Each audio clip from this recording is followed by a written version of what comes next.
899. Radio con Vos.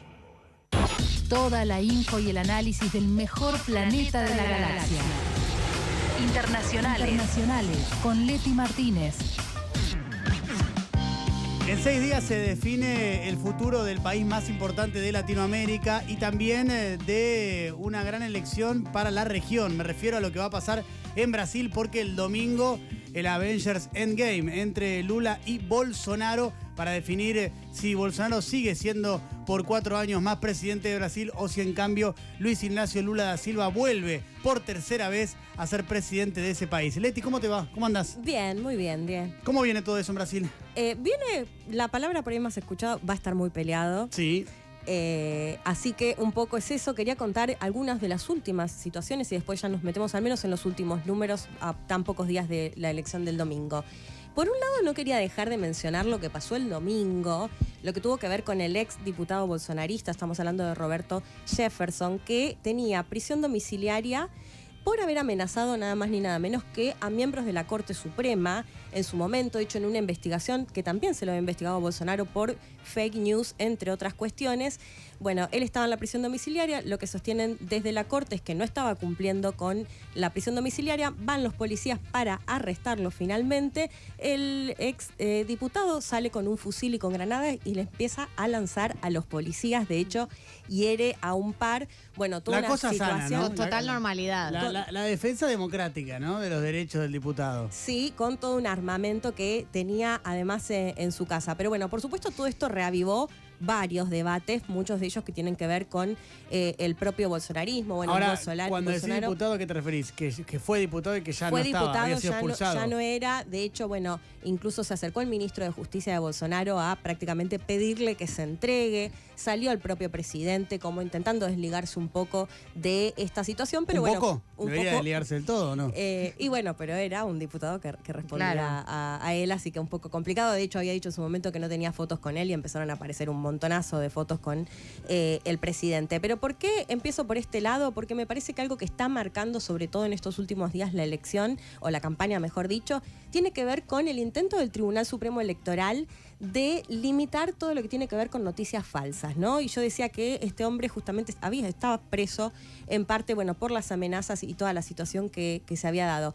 Y acá me parece que se da un debate muy interesante porque quizás Brasil es bastante emblema, de hecho lo vimos en el 2018, cómo circularon las noticias falsas y cuánto posiblemente hayan impactado en la elección. Y lo que estamos viendo nuevamente es que muchos de los temas de la noticia del día a día tiene que ver con salir a desmentir, ¿no? Esto que hablamos incluso de Lula y un Lula que tiene que salir a decir que no negoció con el diablo, digo, más allá de que nos cueste por ahí entenderlo desde acá, sin tener una mirada por ahí tan religiosa, a un país donde mayoritariamente son religiosos, me parece interesante esto del Tribunal Supremo Electoral porque no tiene, digamos, un mecanismo en sí, o no es fácil justamente poder limitar las noticias falsas. Así que en ese sentido, por un lado, en algunos medios, por ejemplo, se les dio más minutos a Lula, digamos, como consecuencia de considerar que Bolsonaro había ocupado minutos con fake news contra Lula, digamos, pero también al propio Lula le han bajado algunos videos y algunas imágenes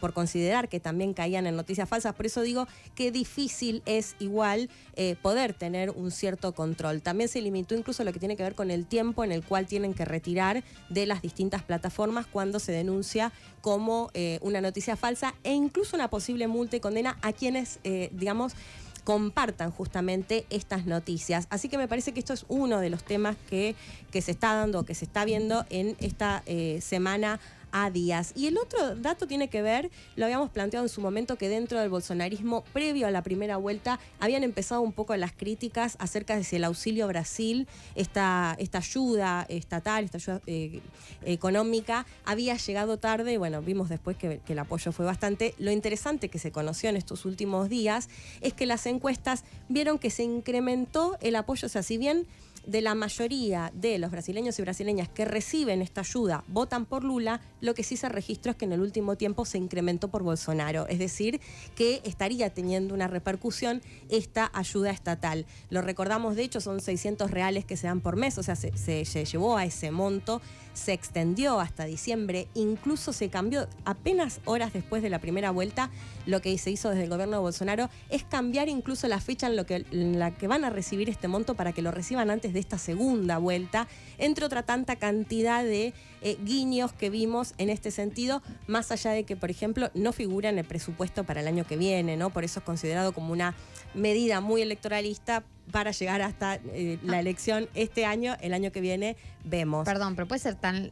es tan lineal la explicación de que llega la ayuda del Estado y automáticamente la gente va a votarlo. Bueno, es que eso era lo que no se registraba antes de la primera vuelta en las encuestas y por eso desde el equipo de Bolsonaro decían, bueno, lo hicimos tarde porque empezó a correr en agosto. Pero si vos ves los números de las encuestas, ves que sí subió la gente que lo recibe en el apoyo de Bolsonaro. Claro. O sea, sigue siendo mayoritariamente por Lula, pero sí creció en el último tiempo. Y bueno, y sí lo que se ven son estas distintas medidas que por supuesto está intentando tomar Bolsonaro, que era interesante porque, bueno, varios medios tomaban como él criticaba antes, durante el gobierno de Lula, este tipo de ayudas estatales, pero que bueno, que en algún punto se ve que lo está ayudando. Vos sabés que Paulo Guedes, el ministro de Economía, de Hacienda de Brasil, un tipo escuela de Chicago, súper ortodoxo y demás, tiene una batalla con el FMI que es hasta caricaturesca. De hecho, le pide al FMI que se vaya de Brasil, que se vaya. Porque dice que lo juzgan mal y lo miden mal y que lo estiman mal. ¿Por qué? Porque el FMI dice que Brasil va a crecer 0 y Brasil crece 1, 1,5, más de lo que se esperaba. O la inflación va a ser tanto y la inflación termina siendo menos.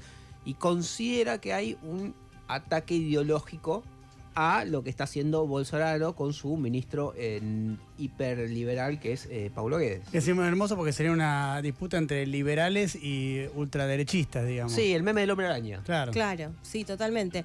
Bueno, lo interesante es que en la campaña, hablando con brasileños y brasileñas, no es el tema económico una de las cosas que más te resalten. Sí, por ahí, obviamente, desde la oposición, esta idea de llevar más alimentos o de que hay muchos brasileños y brasileñas que no están llegando a las 3 comidas por día y demás, pero no es un tema tan recurrente el tema económico, ¿no? En un contexto de crisis. Para cerrar, contábamos hace unos días que se había visto un incremento en el apoyo de Bolsonaro. Lo que vemos en las encuestas, al menos de esta semana, es que se mantiene cierta tendencia de estancamiento. La gran mayoría le dan unos 6, 7 puntos de diferencia, o sea, a Lula encima, pero algunas que les dan prácticamente un empate técnico. Así que lo que te dicen de los dos equipos, va a estar muy peleado este domingo, y también siempre la sombra, por supuesto, de que si Bolsonaro pierde, pero queda ahí cerca, la sombra esta del temor de que puede llegar a ser una denuncia de fraude. Así que bueno, una elección que se viene casi para el infarto este domingo en Brasil. Sí, una definición infartante, como bien dice Leti. Vamos a estar transmitiendo desde Brasil viernes y lunes para Mejor País del Mundo, con todos los detalles de lo que vaya pasando en este balotaje entre Lula y Bolsonaro.